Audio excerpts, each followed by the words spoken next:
Há alguns anos atrás, dois filmes britânicos receberam o Oscar da Academia de melhor filme do seu respectivo ano. E ambos foram a respeito de dois homens. Um foi Eric Liddell e o outro foi Gandhi. Ambos tiveram a força e a coragem, quando sob pressão, de dizer não a si mesmos, de exercer autodisciplina. Quero tomar como meu texto de hoje 1 Coríntios, capítulo 10, começando com o versículo 12. Aquele, pois, que pensa estar em pé, veja que não caia. Não vos sobreveio tentação. Ouçam isto: não vos sobreveio tentação que não fosse humana. Todo ser humano enfrenta tentações no decorrer de sua vida. Mas Deus é fiel e não permitirá que sejais tentados além das vossas forças. Pelo contrário, juntamente com a tentação, vos proverá livramento, de sorte que a possais suportar. Deus proveu escape, se você conhece a Cristo. Bom, aqueles dois filmes tiveram um tremendo impacto sobre o mundo. O de 1982 foi Carruagens de Fogo, a história de Eric Liddell, um jovem que disse não a si mesmo e sim a Cristo. Ele surpreendeu o mundo quando se recusou a correr num domingo nas Olimpíadas de Paris de 1924.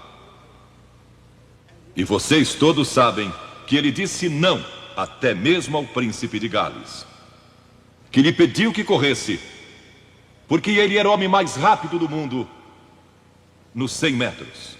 Mas ele disse não, porque ia ser num domingo e era contra suas convicções bíblicas escocesas. E recentemente foi comemorado o 60º aniversário da grande vitória de Eric Liddell nas Olimpíadas, porque ele correu nos 400 metros, em que ninguém achava que teria chance, e venceu. E fizeram esse grande filme a respeito da sua vida. E o que muita gente não sabe é que a vida de Eric Liddell não se limitou àquela vitória, porque depois que se formou na Universidade de Edimburgo, quando partiu, a estação estava lotada de colegas e professores cantando "Saudai o nome de Jesus", porque Eric Liddell foi para a China como missionário. Foi capturado pelos japoneses durante a guerra e morreu num campo de concentração japonês. Mas naquele campo, ele trouxe alegria e coragem a todos os prisioneiros, pois pregou para eles e cantou para eles, ministrando as suas almas. E ouvi dizer que estão preparando um outro filme, mostrando sua vida ali, porque ele teve coragem de dizer não.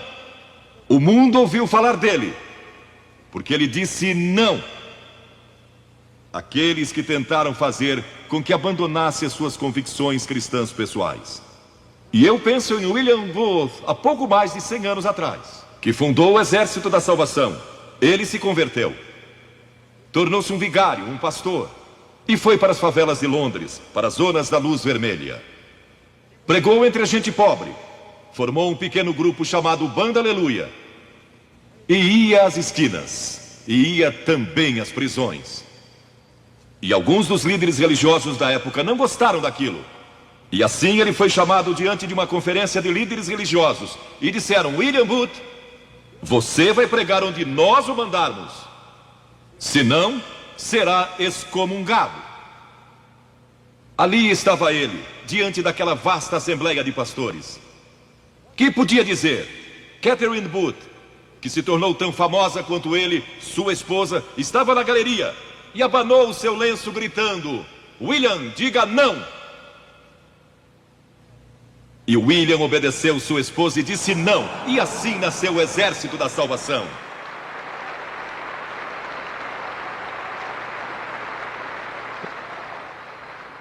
Lemos muitas histórias da Bíblia a respeito de jovens que disseram não e mudaram o curso da história. A primeira que quero mencionar, talvez nunca tenham ouvido falar. Seu nome foi Vasti e foi rainha da Pérsia. A esposa de Assuero, que reinou desde a Índia até a Etiópia. Pensem em todo o petróleo que ele tinha e provavelmente nem sabia. Um dos monarcas mais ricos que já viveu. E ele deu uma grande festa que durou muitos dias. No fim, provavelmente já bêbado, ele ordenou que sua esposa Vasti viesse e ali dançasse para todos os seus convidados. E ela assombrou aquele grupo de líderes mundiais. Ao se recusar, ela disse: não, eu não vou expor o meu corpo para esses homens. Ele mandou outra mensagem, ameaçando que ela deixaria de ser rainha e perderia seus confortos e bens materiais e toda a sua fama. Mas a sua resposta foi a mesma: não. E ela mudou a história, porque foi deposta como rainha. Nada mais sabemos. Mas por causa dela, Esther se tornou rainha e o povo judeu foi salvo. E até o dia de hoje, o povo judeu celebra um grande feriado, porque uma mulher disse não e abriu a porta para a salvação do povo judeu, porque havia um homem como Hitler, e era o primeiro-ministro do país, decidido a destruir e aniquilar os judeus. Agora, a Bíblia tem muito a dizer a respeito de sensualidade e lascívia e depravação.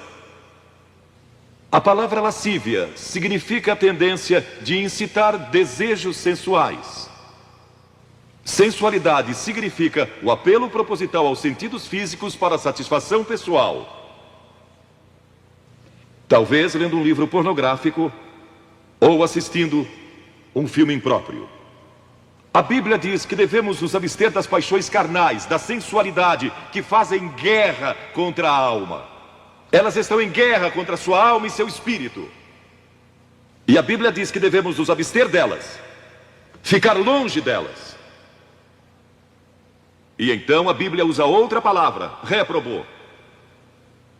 Agora, isso se refere a pessoas totalmente depravadas, de consciências mortas ou cauterizadas, não sabem mais corar, perderam a capacidade de discernir entre o bem e o mal. E em Romanos 1:28 lemos: e por haverem desprezado o conhecimento de Deus, o próprio Deus os entregou a uma disposição mental reprovável para praticarem coisas inconvenientes. Ou seja, Deus desistiu deles dizendo: vão em frente, gozem toda depravação e toda a sensualidade que quiserem, não vou perturbá-los. Ainda não. Mas saibam que seus pecados os acharão e prestarão contas no dia do juízo. E Paulo, escrevendo ao jovem Timóteo, disse: também estes resistem à verdade, homens de todo corrompidos, réprobos quanto à fé. Em outras palavras, rejeitaram a Cristo por tanto tempo que suas consciências se cauterizaram e seus corações se endureceram. E mesmo que o Espírito de Deus lhes fale, eles não podem ouvir. É por isso que é importante que você aceite a Cristo quando é jovem. É importante que venha a Cristo agora. Se o Espírito de Deus está falando com você, entregue a sua vida a Cristo, porque o dia pode chegar em que a sua consciência esteja morta e você não possa mais ouvir a voz de Deus. Ela disse: não. Mas Vasti, você vai perder o trono, vai perder suas riquezas, pode até perder sua vida. Ela disse: minha resposta é não. Qual é sua resposta hoje àquelas coisas que são erradas? À mentira, à lascívia, à cobiça, ao preconceito racial? Qual vai ser? Você vai disciplinar seu corpo? Vai permanecer firme às convicções que Cristo e a Bíblia ensinam? Ou vai ceder e seguir pelo caminho largo que leva à destruição? Ou vai entrar pela porta estreita e pelo caminho apertado que conduz à vida eterna? Qual vai escolher? Você tem uma escolha hoje. Deus nunca vai forçá-lo a escolher. E então houve um outro jovem, um jovem chamado Daniel. E a Bíblia diz que Daniel resolveu em seu coração que não se contaminaria com as finas iguarias do rei, nem com o vinho que ele bebia. Agora, Daniel era um jovem que tinha um propósito. Ele havia sido capturado em Jerusalém. Quando o exército de Nabucodonosor invadiu a cidade, ele foi capturado e levado através de milhares e milhares de quilômetros à Babilônia. A quase 3.000 quilômetros de sua própria terra, sem aviões nem automóveis. Eram semanas de viagem. Mas ele estava resolvido a servir a Deus. E não devia ter mais de 12 ou 15 anos de idade. E Nabucodonosor, o grande rei, levara cativos de Jerusalém para a Babilônia. E ordenou que aqueles jovens, em quem não havia defeito, de boa aparência, instruídos em toda a sabedoria, fossem ensinados em sua corte, para que ele pudesse usá-los. Ele queria usar aqueles jovens judeus, porque sabia que eles tinham um dom especial. E durante o período de treinamento, mandou que lhes dessem os melhores vinhos e as mais finas iguarias, e todos os confortos disponíveis na corte de Nabucodonosor. Mas Daniel disse: não. Não quero o vinho do rei, e não quero as iguarias do rei. Quero dormir no chão, não numa cama de penas. Quero viver uma vida simples e também disciplinada. Que diferença dos que mal podem esperar pelo dia em que possam sair de casa e se divertir. Mas não Daniel. Daniel estava longe de casa e ninguém saberia se ele fizesse algumas dessas coisas. Ninguém saberia se ele tivesse uma namorada e dormisse com ela, ou se embebedasse com o melhor vinho do rei. Ninguém saberia lá em Jerusalém, e ele poderia ter se tornado muito popular. Mas esse primeiro não, quando jovem, preparou-o para o grande não, quando era primeiro-ministro da Babilônia. E foi lançado na cova dos leões, porque não abandonou sua fé em Deus. Nós nos contaminamos ao comer demais, ou ao nos embebedarmos, ou ao tomar drogas, ou gastando tempo demais assistindo televisão, ou indo aos cinemas. Jesus declarou em Lucas capítulo 21: acautelai-vos, para que nunca vos suceda que os vossos corações fiquem sobrecarregados com as consequências da orgia e das preocupações deste mundo, e para que aquele dia não venha sobre vós repentinamente. O apóstolo Paulo disse: não disponhais para a carne no tocante às suas concupiscências. E Pedro disse: porque basta o tempo decorrido para terdes executado a vontade dos gentios, tendo andado em dissoluções, concupiscências e em detestáveis idolatrias. A Bíblia diz que devemos disciplinar nossas mentes e também nossos corpos, e disciplinar o coração pela nossa fé em Cristo. E então houve outro jovem chamado José, que foi vendido para o Egito pelos seus irmãos e se tornou escravo de um homem chamado Potifar. E Potifar tinha uma linda esposa. E José era forte e bonito. E em Gênesis, no capítulo 39, se quiserem ler a história, lemos a respeito da tentação de José. A esposa de Potifar se apaixonou por José, porque José se tornou mordomo de toda a casa de Potifar, cuidando dos seus negócios. E ela viu aquele belo jovem, viril e de boa aparência, andando pela casa e pelo jardim, cuidando dos negócios todos os dias. E ela o cobiçou. E disse: deita-te comigo.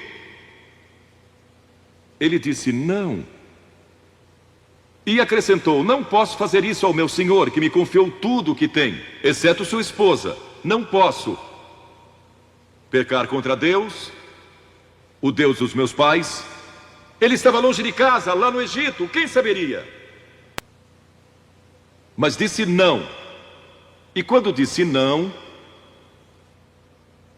na última vez, ela o agarrou e ele fugiu dela, deixando sua capa. E ela começou a gritar, chamando os servos e dizendo: ele tentou me violentar.